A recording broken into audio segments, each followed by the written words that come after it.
Today's April 19th, 2002, and it's going to be the last day of record high temperatures.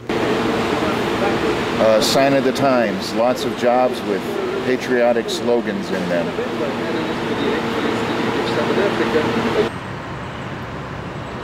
Not a day goes by where I don't think about how idyllic and happy the 90s were compared to this decade.